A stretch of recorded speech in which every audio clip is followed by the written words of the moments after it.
Salutare tuturor!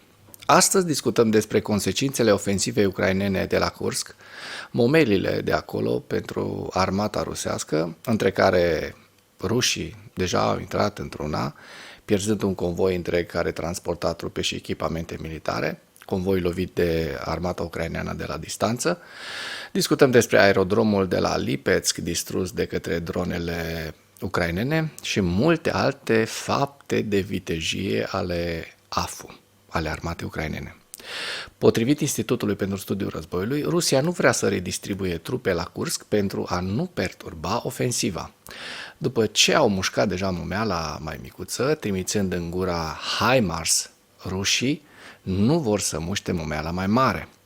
Comandamentul militar rus spune că poate rezista în prezent redistribuirii forțelor din alte direcții operaționale pentru a preveni ca evenimentele din regiunea Kursk să perturbe operațiunile ofensive rusești în estul Ucrainei. Comandamentul militar rus pare să se bazeze pe unitățile existente desfășurate în zona de frontieră și pe forțele ușor accesibile din spatele frontului, majoritatea fiind unități dotate cu recruți și formațiuni neregulate pentru a contracara situația din regiunea Kursk. Aceste unități vor fi probabil primele care vor răspunde chiar dacă comandamentul rusesc decide să transfere unități suplimentare mai experimentate din alte părți ale teatrului de operațiuni. Comandamentul militar rusesc ar fi desfășurat forțe din rezervele operaționale nespecificate, între care unități suplimentare dotate cu recruți, forțe speciale din Direcția Principală a Informațiilor Statului, GRU, de fapt, forțe de operațiuni speciale SSO, forțe speciale cecene suplimentare Ahmat, care operează sub comanda Ministerului Apărării a Rusiei, precum și Corpul I de Armată al Republicii Populare Donetsk și foști militari ai grupării Wagner din regiunea Kursk. Comandamentul militar rus poate transfera unități de front mai experimentate și mai bine echipate din estul sau sudul Ucrainei în regiunea Kursk, dar probabil că va dura mai mult timp pentru ca astfel de unități să ajungă în regiunea Kursk, astfel că operațiunea ofensivă a Ucrainei continuă. Un blogger militar rus a raportat că unitățile Corpului 44 de armată a districtului militar Leningrad din grupul de forțe de nord a Rusiei operează în apropiere de Rilsk, dar a sugerat că comandamentul militar rus ar putea transfera unități pe care le-a acumulat pentru o operațiune ofensivă în nordul regiunii Harkov. Dacă acest lucru este adevărat, atunci comandamentul militar rus ar fi decis că întreruperea ofensivei din nordul regiunii Harkov este un sacrificiu necesar, evitând totodată redistribuirea din zone mai prioritare ale frontului, redistribuire mai mare a trupelor rusești din zonele din prima linie a frontului va fi probabil mai lentă, iar mai multe unități de linie de front pregătite pentru luptă ar putea începe să sosească în regiunea Kursk în zilele următoare. Ziua 899 a războiului din Ucraina.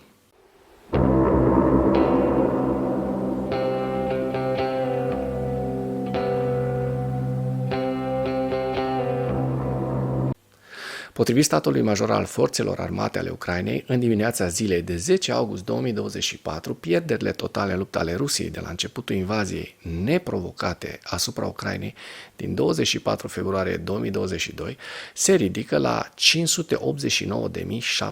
589.700 militari.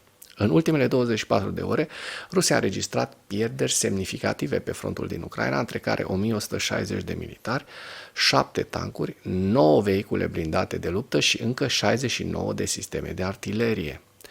Rușii au mai pierdut 2 lansatoare antiaeriene extrem de prețioase. Dacă până în acest moment ai găsit informații utile în material, contribuie cu un like și cu o distribuire a acestui videoclip pentru a ajunge la cât mai multă lume. Atac cu drone ucrainene, un aerodrom militar rusesc a luat foc în regiunea Lipetsk din Federația Rusă.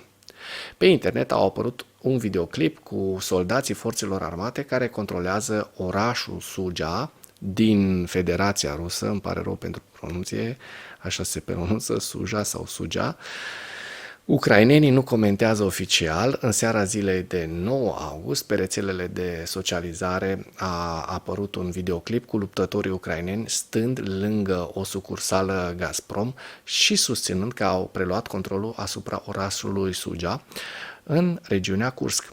Sursa acestei informații este video de pe rețelele de socializare din ediția rusească Meduza și surse ale Ukrainska Pravda, adevărul ucrainean. Discursul direct al soldaților care au preluat acest oraș spun că orașul este calm. Obiectivul strategic al Gazprom din Suja este controlat de către batalionul 99 mecanizat al brigăzii 61 ucrainene. Veridicitatea filmului a fost confirmată de către unul dintre foștii militari ai brigăzii 61. Jurnaliștii publicației Meduza susțin că videoclipul a fost filmat probabil pe alea 1 Mai de la periferia vestică a orașului Suja. Acolo se află filiala Gazprom, distribuția de gaz a orașului. Este la 2 km de centrul orașului. În încercarea de a recuceri Kurskul, rușii au trimis un convoi cu zeci de camioane care a fost reperat de către ucraineni și distrus cu HIMARS. Sute de soldați ruși au fost surprinși într-o baie de sânge pe care nu o vor uita cei care au supraviețuit. A apărut și filmul cu această baie de sânge. Mulți ruși nici n-au apucat să sară din camioanele cu copertine, fiind surprinși în această baie de sânge. Au existat și atacuri ieri cu aproximativ 100 de drone ucrainene, iar în atac asupra aerodromului din Lipetsk au fost distruse depozite de muniții rusești. Statul major al forțelor armate ucrainene a confirmat atacul asupra aerodromului militar rusesc. Noaptea, forțele de apărare au atacat aerodromul din Lipetsk, spun aceștia, și au distrus depozitele de muniții de acolo. Armata ucraineană a lovit de asemenea zona în care se află apărarea antiaeriană rusească în regiunea ocupată Donetsk. SBU continuă vânătoarea de elicoptere rusești cu ajutorul dronelor. În ceea ce urmează, vă prezint un slide cu evoluția de ieri a celor mai importante fronturi din Ucraina și cu principalele știri din presa ucraineană. Hărțile sunt creația Institutului pentru Studiul Războiului. Pentru mai multe informații, accesați link-urile din comentarii.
Mulțumesc pentru vizionare. Dacă vrei să susții acest canal, abonează-te la Animatura.